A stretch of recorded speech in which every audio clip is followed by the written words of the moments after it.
So, you've got this dramatic accusation, right? Peace talks that are on the absolute brink of collapsing. What we're going to do is break down the anatomy of a modern information war. We're going to look at exactly what happened and maybe more importantly, what it all means when the battlefield is really a fight for the truth itself. Okay, so where does this all start? Well, it kicks off with a bombshelled announcement right out of Moscow. And this is the kind of claim that's really designed to just stop everything in its tracks, to derail diplomacy with one single crazy headline. So on December 29th, the Russian Foreign Minister Sergei Lavrov, he comes out with this just staggering claim. An attack, he says, on Vladimir Putin's personal residence. And you gotta notice the threat that's baked right into that statement. This wasn't just them pointing a finger. It was a warning that the rules of negotiation had just been completely rewritten.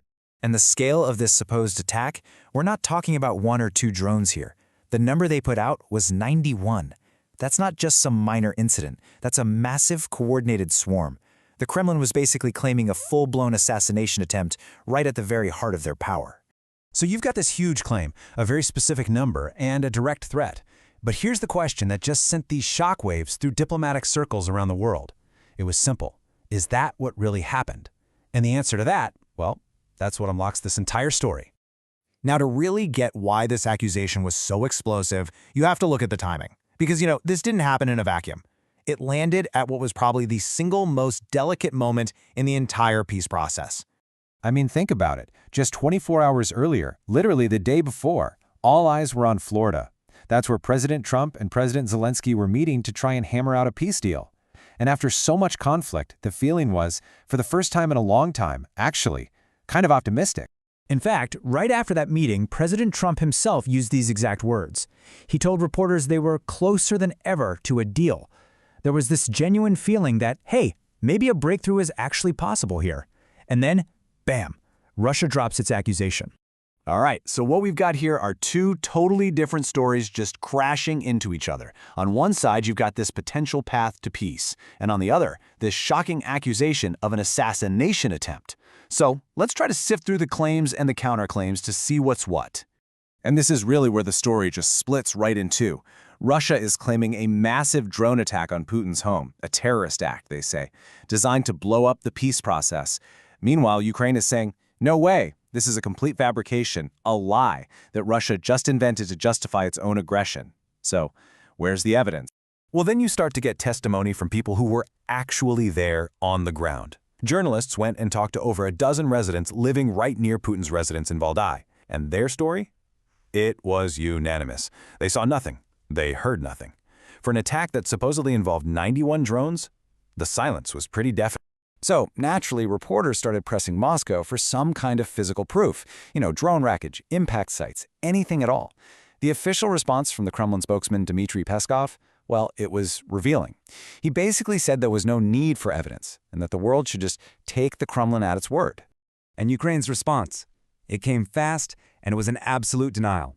President Zelenskyy called the story a lie designed for one single purpose, to create a pretext, an excuse for Russia to escalate its own attacks, especially on government buildings in Kyiv. He saw it as a direct retaliation for his successful meeting with President Trump. So now we're stuck in this classic he said, she said situation, right? But on a massive international scale.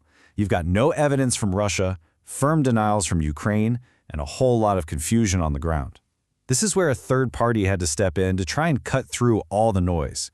And that third party? Yep, the U.S. Central Intelligence Agency. With all of its intelligence gathering resources, the CIA launched its own assessment to figure out what was really going on. So what did they find out? Well, the CIA's assessment, which U.S. officials later confirmed, was pretty clear. First off, no, Ukraine was not targeting Putin's residence. Full stop. Now, were Ukrainian drones likely in the region? Yeah, probably. But their targets were almost certainly legitimate military and industrial sites, including the very facilities that produce the drones Russia uses to attack Ukraine. And this just perfectly illustrates the power of good intelligence. You can see it in real time by looking at President Trump's reaction. At first, right after he spoke with Putin on the phone, he seemed to be buying the Russian version of events. But then, he gets the briefing from his CIA director, and his entire tune changes. He later posted a story with the headline, "Russia is the one standing in the way of peace." Okay, so it seems pretty clear the physical attack was likely a fiction. But that doesn't mean an attack didn't happen. It just wasn't a war with drones and explosives. It was a war of words, and that has very, very real consequences. So Russia did exactly what it threatened to do. The Kremlin officially announced that its negotiating position was going to become tougher and more rigid. The story of the attack, whether it was true or not, was now being used as leverage to completely mess with the diplomatic process. And European leaders, they were pretty blunt about what they thought was happening. The EU's top diplomat, Kaja Kallas, she just called it a deliberate distraction. A French official told reporters their intelligence found no credible evidence for Russia's claim. The general feeling was pretty clear. This was a calculated move. And all of this leads many Western officials and analysts to use a very specific term for what they believe happened here, a false flag operation.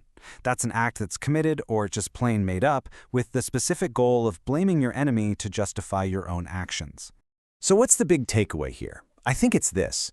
In modern conflict, the battlefield isn't just a physical place anymore. This whole incident shows a playbook where diplomacy itself can be the target. An accusation, if it's loud enough and gets amplified around the world, becomes a weapon. A weapon designed not just to justify an attack, but to poison the very possibility of peace. And that really leaves us with a huge and pretty vital question for our time, doesn't it? In a war where truth is often the first casualty, who actually gets to write that first draft of history?